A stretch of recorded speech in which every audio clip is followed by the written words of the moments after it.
have allowed for the illegal entry of violent criminals, rapists, child predators, human traffickers, and drug dealers who have left a path of destruction and death throughout America. Just the opioid epidemic alone has cost America 100,000 innocent souls a year. Let me repeat that. 100,000 Americans die each year strictly because we allow poisonous material over these open border policies to pour through a porous border. Until the election of President Trump, no one at the federal level had the courage to stand up to the violence that had gripped this nation, and I repeat, no one. What we are announcing today is not the panacea to our crime problem, but it is part and parcel of the solution. This facility is fulfilling the President's promise of making America safe again. How? By giving ICE a facility to consolidate the most violent offenders into a single deportation and holding facility. This camp was originally built here at Angola to house the most disruptive of prisoners. It was called Camp J. Over the years, it was neglected and fell into disrepair. We decided to repair it and put it back into service to help fulfill the mission of removing criminal, illegal aliens that have been causing havoc in our communities. Now let me say this again. To those who want to gaslight the public that this facility is designed to hold criminal, illegal aliens, the worst of the worst. If you don't think that they belong in somewhere like this, you got a problem. Angola is the largest maximum security prison in the country, with 18,000 acres bordered by the Mississippi River, swamps filled with alligators, and forests filled with bears. Nobody really wants to leave the place.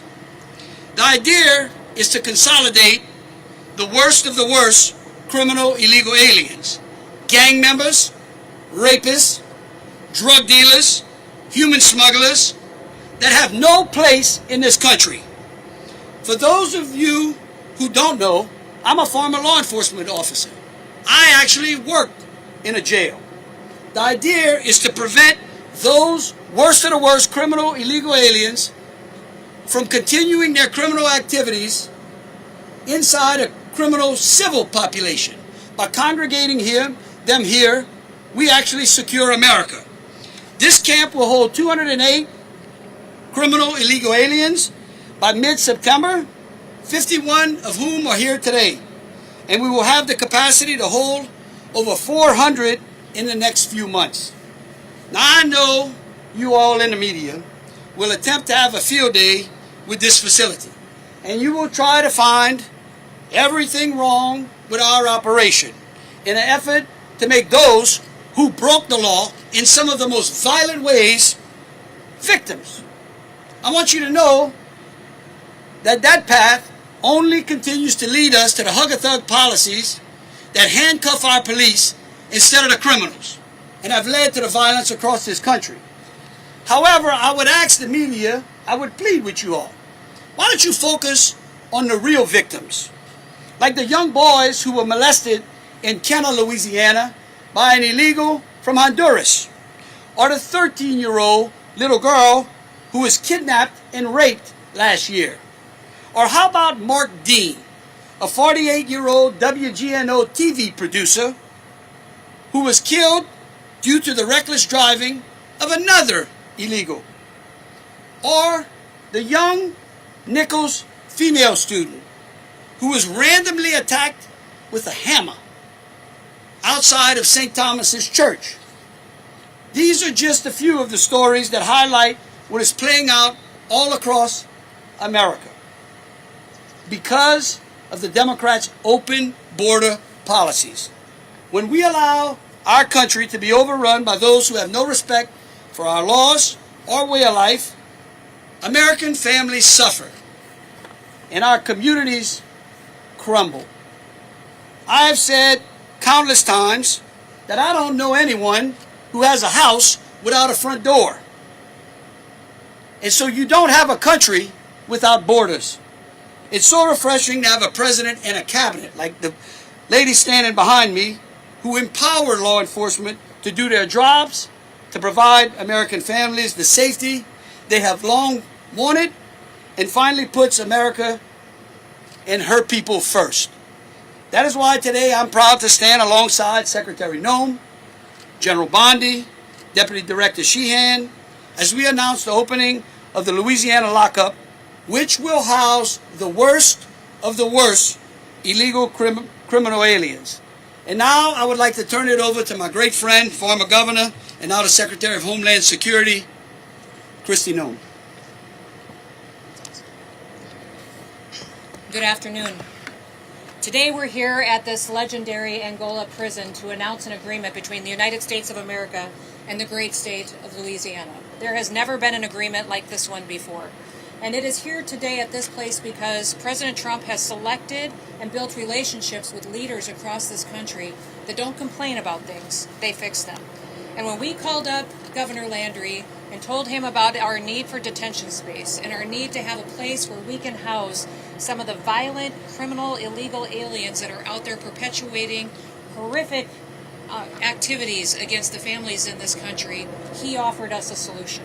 He offered us a space that we could house these dangerous criminals and make sure that they were never able to harm another child or family member in this country ever again.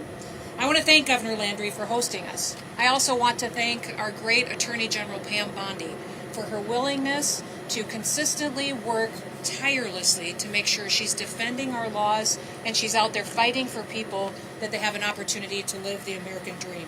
She's been strong, she's been hardworking, and she's been fair. She recognizes that the scales of justice apply equally to everyone and that criminal illegal aliens have no place in this country.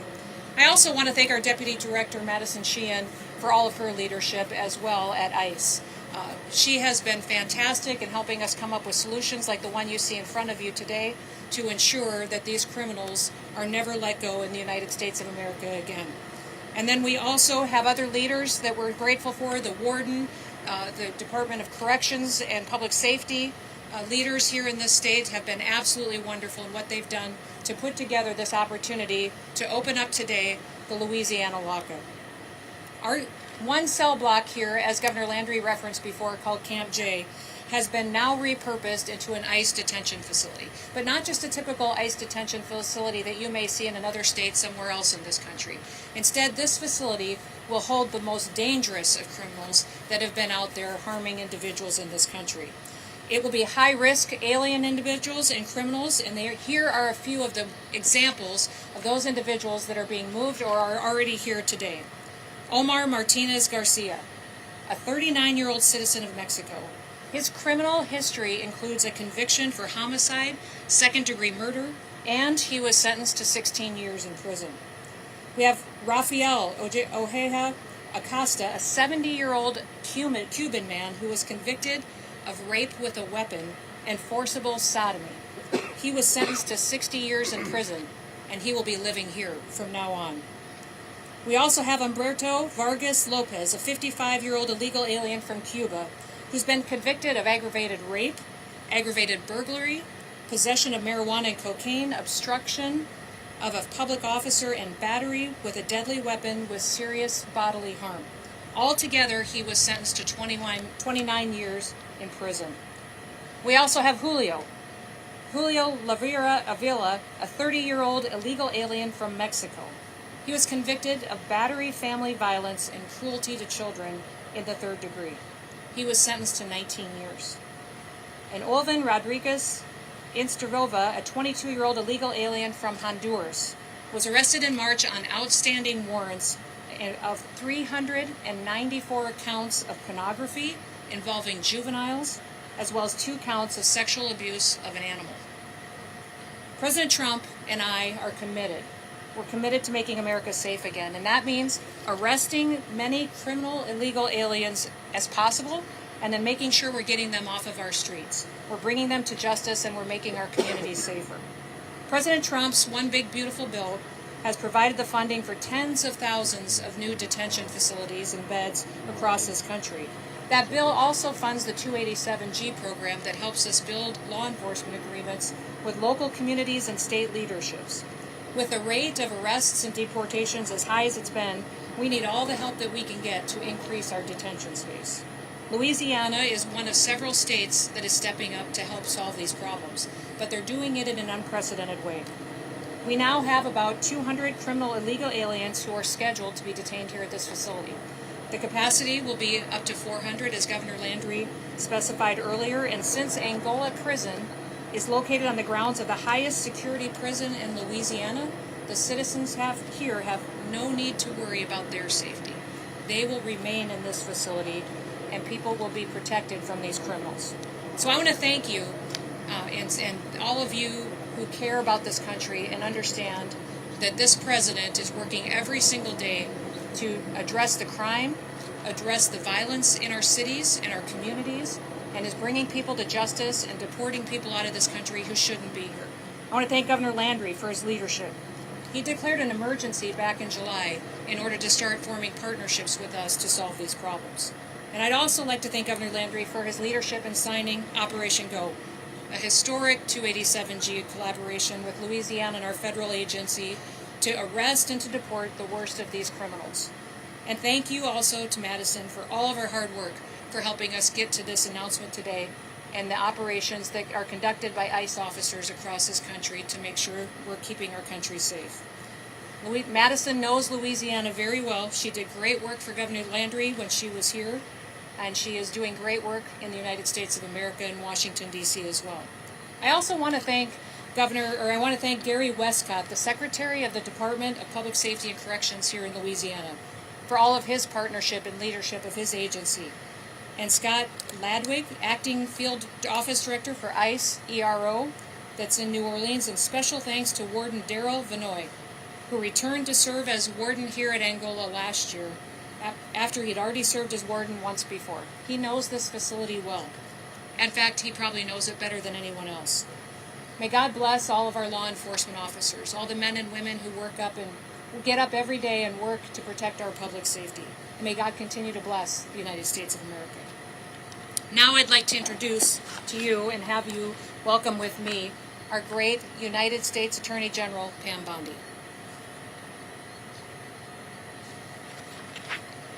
Thank you, Secretary Noem, for your tireless work keeping our country safe, making our country safe.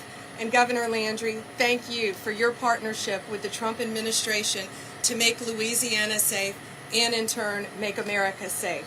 We're working to secure our borders, remove dangerous illegal aliens, stop drug and human smuggling, and lock up these criminals as long as we can in our prisons. Thanks to Secretary Noem, Homeland Security, all of our agencies working together to apprehend these illegal aliens, and Governor Landry for your use of this incredible facility, locking them up and keeping them here where they will be prosecuted by our great U.S. attorneys here in Louisiana, and they won't go anywhere. Look behind us. Louisiana, you're going to be an example for the rest of this country. Thank you. We've been working together on Operation Viper, a joint effort between Louisiana law enforcement and the Justice Department's FBI, DEA, ATF, and U.S. Marshals to disrupt the illegal criminal drug organizations here in Louisiana. Over a 3-week span, we got 140 violent criminals arrested, more than 100 firearms seized, $250,000 in cash, fentanyl, meth, cocaine taken off the streets as a result of everyone working together. The Middle District of Louisiana, 52 federal indictments, 68 defendants. Eastern District of Louisiana, dozens of kilos of fentanyl seized and other deadly drugs linked to CJNG and Sinaloa cartels. They have been seized. Our U.S. attorneys have charged nearly 100 defendants with illegal immigration offenses, and now we have a place to house them all. One example, Miguel Dominguez, who came here illegally from Honduras. In June, he entered our country. He entered a plea in June with 4 counts, one including a firearms charge and illegally distributing cocaine throughout Louisiana. He entered a plea. He will be sentenced, and he will serve his sentence in our country in an American prison because he was committing crimes against Americans. As part of Louisiana's Operation Go, it is a national model for states seeking to protect their citizens. We're going after gang members, human traffickers, drug dealers, and other violent illegal aliens, all working hand in hand. And Secretary Noem, again, thank you for everything you're doing in Madison to take all of these illegal criminals off the streets, and we will do everything in our power to prosecute them. And Governor Landry, thank you for working hand in hand with all of our federal agencies, because it takes all of us working together, and that's what Donald Trump has always said, to make America safe again. Thank you all.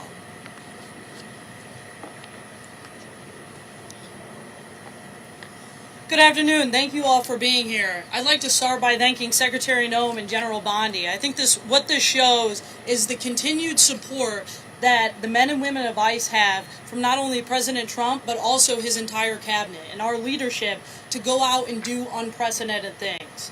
Coming in January, we were tasked by Secretary Noem to make unprecedented partnerships and historic partnerships throughout the country, allowing us to expand our 287G program in a way that it's never done before. Through our task force model, through detention space, and other opportunities that we have to use state and local law enforcement as a force multiplier throughout the country to effectuate change in American cities and to put the American people first for the first time in 4 years. And we are proud to be able to stand here and partner with Governor Landry. Governor Landry is a dear friend of mine, and he called and asked to be able to be a part of the mission that ICE was on. We were able to work together to construct Operation Go, a historic agreement to expand the 287G program using the Louisiana State Police and the other Louisiana law enforcement agencies, as well as to expand into detention space and other opportunities that we have as the men and women of ICE. This is just one prime example of the success that we've been able to have. Just yesterday, we worked with the Louisiana State Police and the Louisiana National Guard to move 51 of the worst alien criminals that we have arrested throughout the country into the facility behind me, including 9 of which who were removed from facilities in the state of Louisiana that have wreaked havoc on the people of Louisiana and the American people.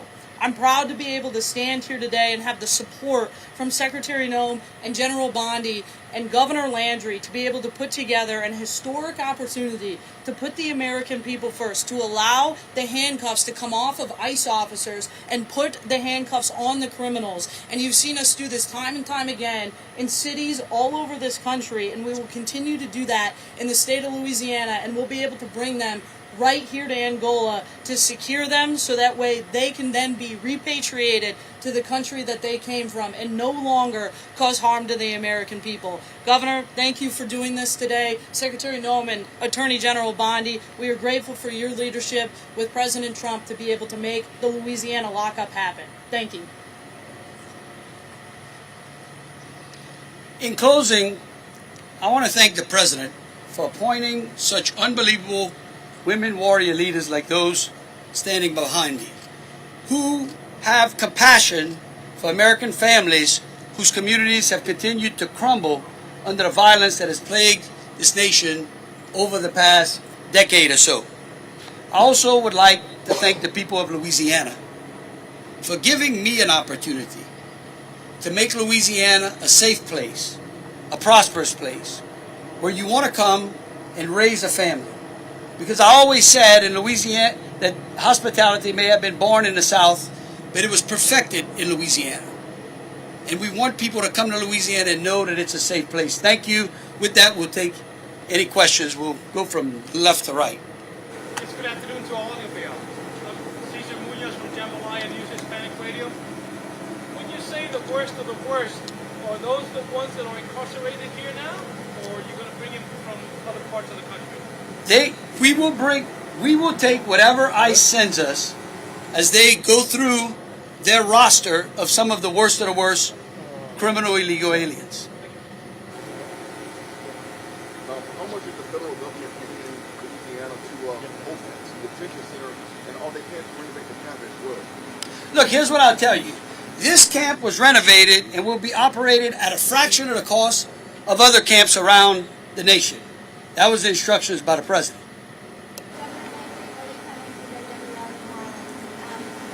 About the National Guard being brought into New Orleans. Can you give us any details on how soon that may happen and how many troops are you talking? Well, y'all know me. I wouldn't talk about any operational elements that we have going on as we combat crime from New Orleans all the way to Shreveport. I will tell you this. Both General Bondi and Secretary Noem have been here since January of this year. Remember, both of them visited New Orleans during that awful terrorist attack on New Year's Day. We don't talk about operations that are ongoing. We only deliver the results after. Thank you. Governor, how long did it take to transform this facility into Louisiana lockup? What was the work that was required to do that? And are there any plans to build another facility like this one in the state of Louisiana? Well, look, right now I'll tell you that Warden Vanoy and his group here and our staff over at the governor's office worked day and night probably for over 30 or 45 days putting this thing together because we needed a place like this as fast as we could. The country needs a place where we can consolidate these violent, illegal, criminal aliens. We're going to ramp this place up to about over 400 in the next few months. And then we will wait and see what ICE may have for us later. Governor, when you say worst of the worst, is that based off of allegations or convictions? And what will their day-to-day life look like? Will it be similar to the inmates at Angola? Well, what would you expect of those who commit some of the worst, their daylight to be? What is the day life of the victims, of their victims? At least think about that. I can promise you this, that their day here is better than the day in walking in the footsteps of some of their victims, many of whom are no longer on this earth. NBC on behalf of the pool, what are the detention standards at this facility? I know just bouncing off of that, is this an ICE facility, a state facility? If it's not going to be an ICE facility, will these inmates have access to attorneys? All of the procedures that we will be following here will be based upon ICE's procedures. Oh, you want to? Yeah, sure.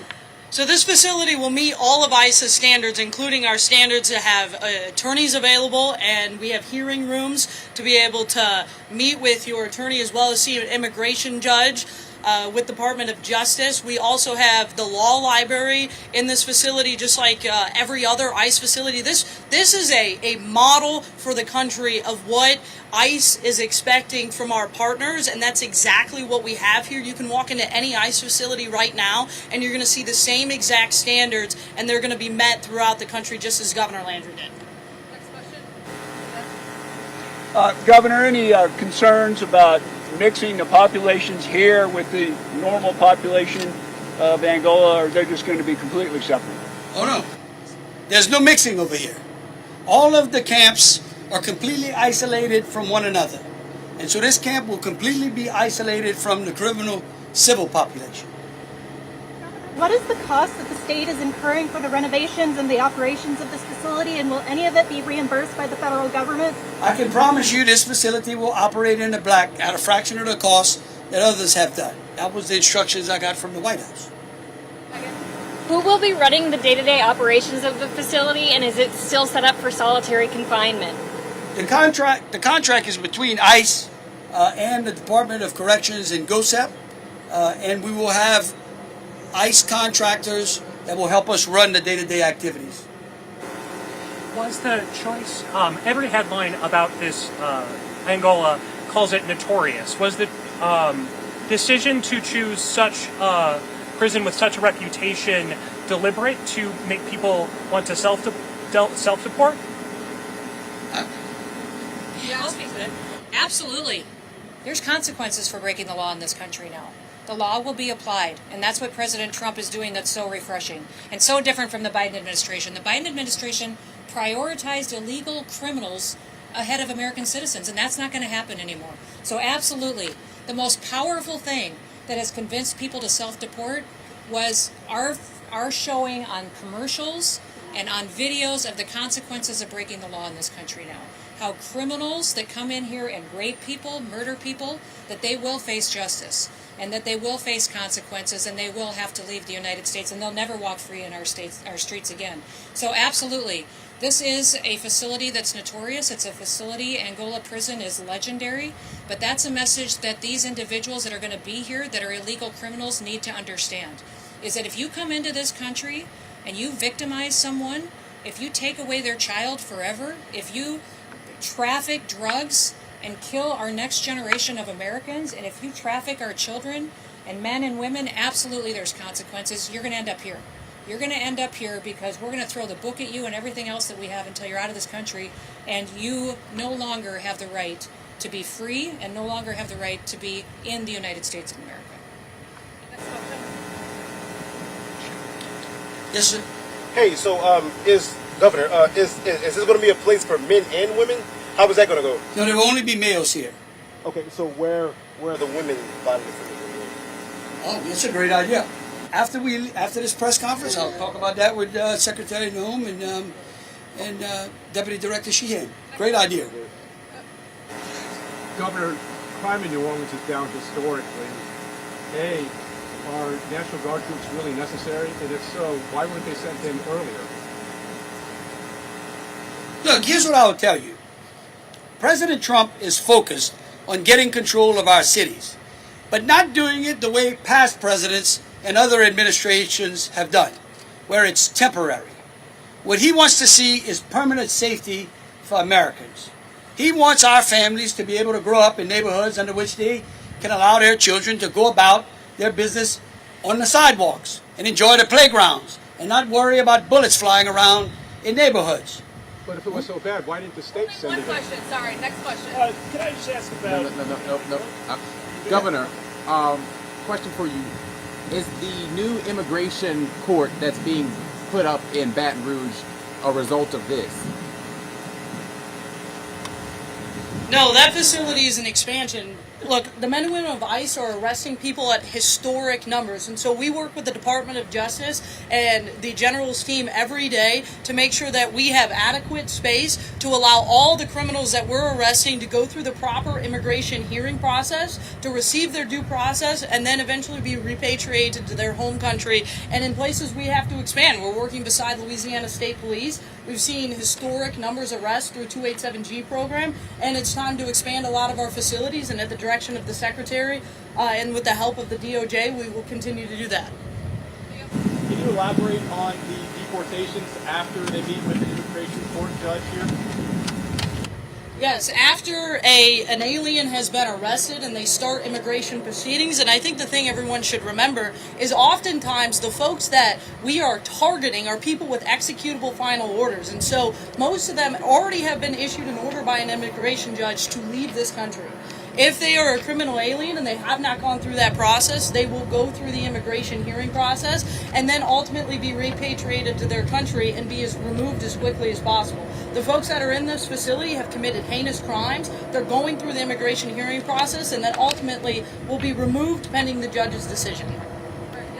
I just want to, the Secretary or the Director, the first step is detention, the second step, deportation. Are you looking at getting planes to do that, buying planes, doing that kind of effort to facilitate that effort to get them out of the country? We know the previous administration allowed millions of people to invade this country that are illegals, illegal criminals, and people that need to go home. Listen, if people wait until we detain them and have to remove them ourselves, they will never come back to the United States of America. That's why we're encouraging people who are in this country illegally to leave now. Leave now on your own. We'll buy you a plane ticket, go home, and you may have the chance to come back to the United States of America. In the meantime, we're going to continue to make sure we're taking care of the taxpayers. The people in this country that are running this government, expect more out of this government, are the people at home working jobs and paying their taxes. And we're going to find an affordable, efficient, sustainable way to continue to deport people. It's going to take us a while to deport the 10 million plus people that Joe Biden let into this country illegally, but we're not going to stop till we're done. We're going to keep going, keep working, and if we need to figure out a way to get more flights in the air so it can happen quicker, I'm all about figuring that out. Let me add something to that to be clear. If you commit a violent crime in this country, if you rape a child, if you commit a murder, if you commit a horrible, heinous crime, we are going to prosecute you here, and we are going to keep you here for the rest of your life. Again, I want to thank General Bondi and Secretary Noem, and I will tell you this: if you, okay, I'm so sorry. The line's long. Yes, ma'am.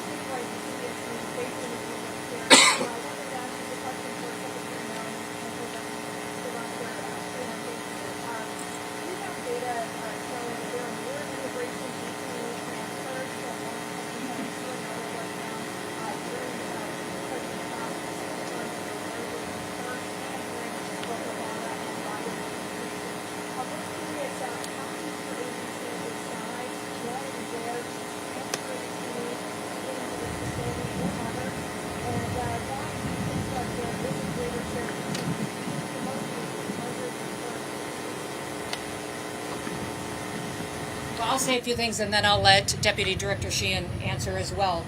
But this specific facility is going to host the most dangerous criminal illegal aliens in the country. So we are moving individuals from other facilities to this place because it is so secure, because they have a reputation for making sure that when people come here, they don't get out and they aren't able to impact the civilian population outside of these fences and outside of these walls. So yes, those individuals are being moved from other facilities around the country to be here so that they are co-located and that this security here that is so excellent can continue to overwatch on them.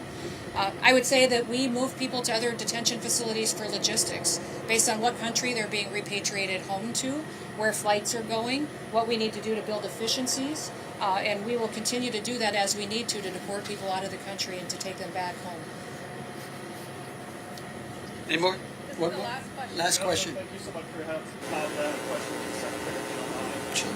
Madam Secretary, there's a lot of different questions that we're facilitating with Alligator Alcatraz. The experience at Alligator Alcatraz is that we're close that facility. Or stand this up quicker or have decided. This has been on track. We've been working with the governor of Louisiana here for a long time, talking about this and seeing what we could do to put a presence here in Louisiana beyond what we already had.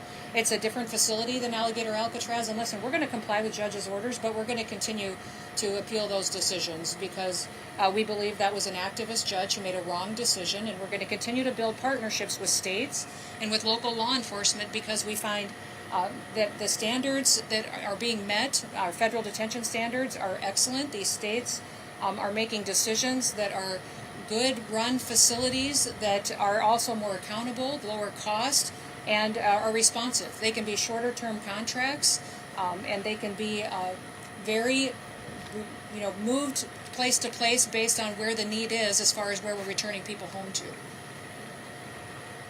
Again, I want to thank the President.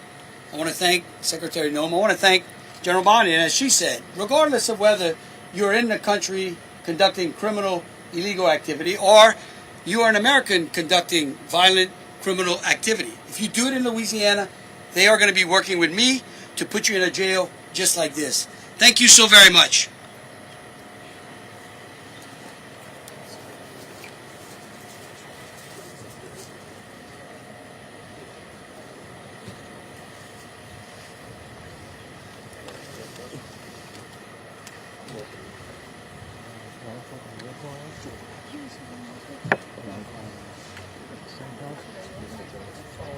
Yes, I'm about to go